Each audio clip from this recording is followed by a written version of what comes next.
my left is the head of the opposition, leader of the opposition, Zweig, who's been a professor of economics at Stony Brook for many years. I actually go back to when he was a student, and I was covering Stony Brook.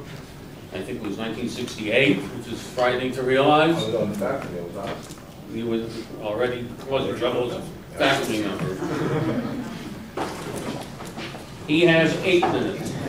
Good afternoon, everybody. We're here to debate a question which we have not yet heard addressed. The question is whether Edward Snowden should be brought back to America and tried for treason. You heard absolutely nothing in what was just said to address that particular question. Now, I would like to address that particular question. And I would like to first begin by telling you what treason is. It is the only law, it's the only violation which is explicitly defined in the United States Constitution. And it says, treason against the United States shall consist only in levying war against them or in adhering to their enemies, giving them aid and comfort. That's what treason is. We have heard nothing in what was just said to indicate in any way that Edward Snowden gave comfort and aid to our enemy or levied war against the United States. So there is no case for treason that has been presented here today. That's point number 1. That's Article 3, Section 3 of the United States Constitution. What war was Edward Snowden waging against the United States? What did he do to give aid and comfort to our enemies? We have heard nothing. Not one single thing. So let's keep that in mind.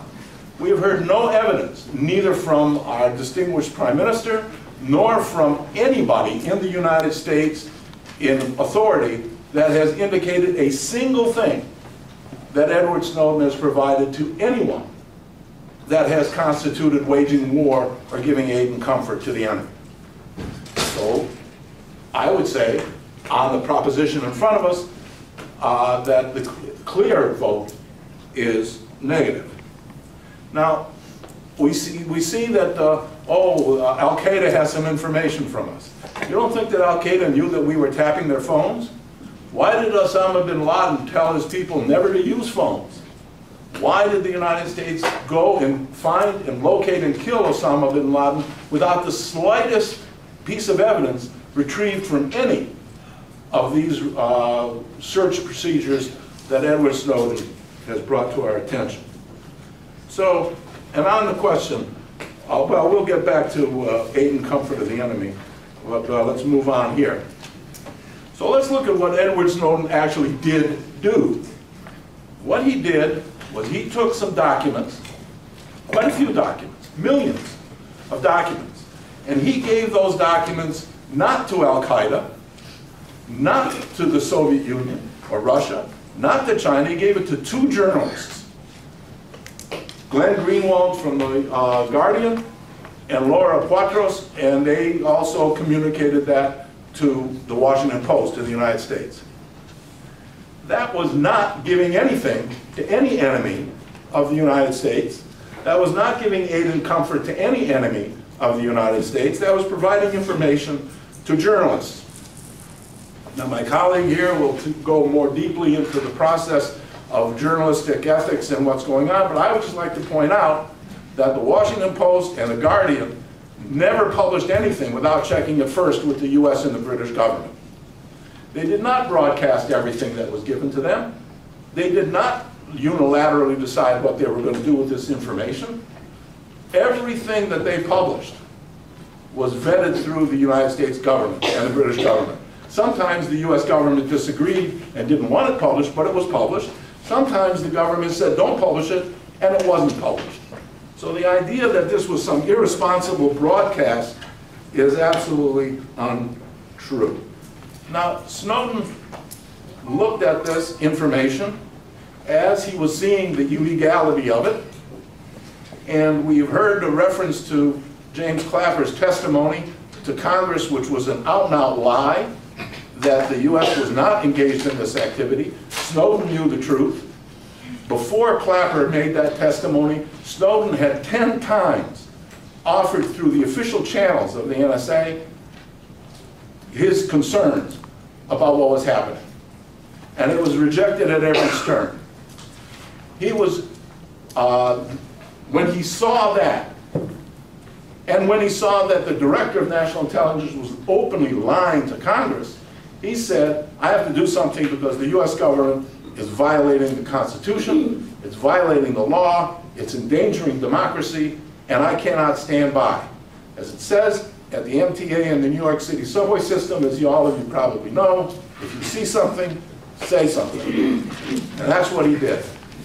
And he did it only when he exhausted the other channels that had been available to him. Now, he wasn't the only one frustrated with what the NSA was doing and their lies. Senator Ron Wyden, who was on the Senate Intelligence Committee, was very concerned. The FISA court itself, which authorized this program, reported secretly, which we now know, that the NSA had way overstepped its bounds and had extended its reach far beyond anything that the FISA courts had approved.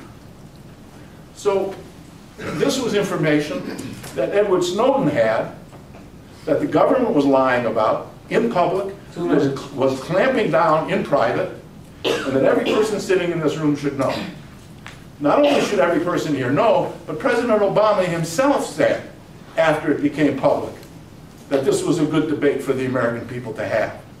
We could not be having this debate without Edward Snowden. And this is a debate that's good for democracy. Edward Snowden is good for democracy. So let me just complete my little piece of this right now and talk about what is at stake here. Well, I would say there are two things at stake: security of the country and the question of democracy. So let me say briefly on security. Ask yourself and think about this. Are you more secure with a police agent on every corner and with a police spy listening to every telephone call you make? Are you more secure with money, $53 billion last year going to that? 1 minute. Or are you more secure with a job, with an income? Are you more secure with health care? Are you more secure with an economy that has a functioning infrastructure? What is true security for the American people? I believe it is not having a police agent on every corner. That's not security, that's tyranny. That's a very important thing. Second point, I think that the very nature of democracy is at stake here. What Edward Snowden did was he saw that democracy and open debate was to be choked off, and he wouldn't tolerate it. He's a brave man. He stood up and said, we cannot allow this to go forward. You, sitting in this room, right here, you sir, you need to know this. We need to debate this. Not whether Edward Snowden is a traitor, whether the United States government is violating and trampling on our rights. That's what we have to debate. That's what we have to know, and that's what Edward Snowden opened up for us. Thank you very much.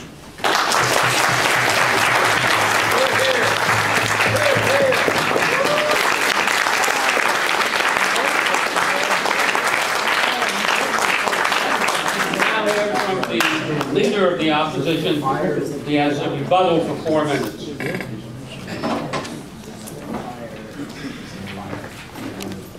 Well, thank you very much, ladies and gentlemen. We've heard some really astounding propositions from the opposition. Astounding from the government. Astounding opposition number one, that we cannot protect our freedoms while we are fighting evil in the world. Really? We cannot protect our right to speak? We cannot protect our right of privacy while there is evil in the world that the U.S. is combating? Really? I don't think so. Do you? I don't want to buy into that. Now, we've heard that Ed Snowden took this job at the NSA in order to gather evidence. That's been said. He never said it. There is not a shred of evidence that it's true. There's not a shred of evidence that he has actually conspired to spy. It's just not true. Although it's said. Well, let's see. Now, we've heard that Ed Snowden is not a whistleblower in the true sense. I'll tell you, we aren't really talking about whistleblowers here, but if we're going to talk about it, in a true sense, he is. Maybe in the most narrow legal sense, he might not be covered by whistleblower laws. That may be. But in the true sense, this here is one whistleblower that we need to listen. This is some guy who's stood up and told us as a country, as a people, and the world, that the United States has been on a course and on a path that is dangerous to us, that is dangerous to the world. And that is the true whistleblower. Whatever the legalities are that we are not here debating, because we're here talking about treason, and we still haven't heard anything about treason except another astounding proposition. Can't believe how many astounding propositions there are here to deal with. How's this? Giving aid and comfort to the enemy means doing anything that the enemy might use for its advantage. Well, now let's see. 2 minutes. Let's just see. One of the things that the enemy, let's assume about war powers and all that stuff, that Al-Qaeda is an enemy of the United States. And one of the things that Al-Qaeda says is that the United States has played a negative and oppressive role in the world, in the Middle East, and all over the world. That's one of the things they say. They say many other things. Now, there are students in my classes here, some, and they've heard me say that.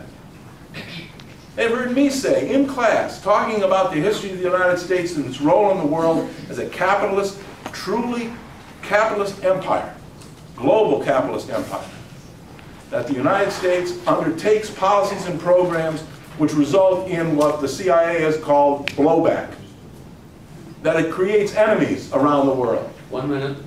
And I can document how that happens and what the role of the United States has been historically and is still to this day. Now, if Al-Qaeda wants to take a clip out of my lecture and stick it up on one of their YouTubes with Arabic subtitles, am I an enemy of the people? Am I a traitor? If that's true, you better watch out.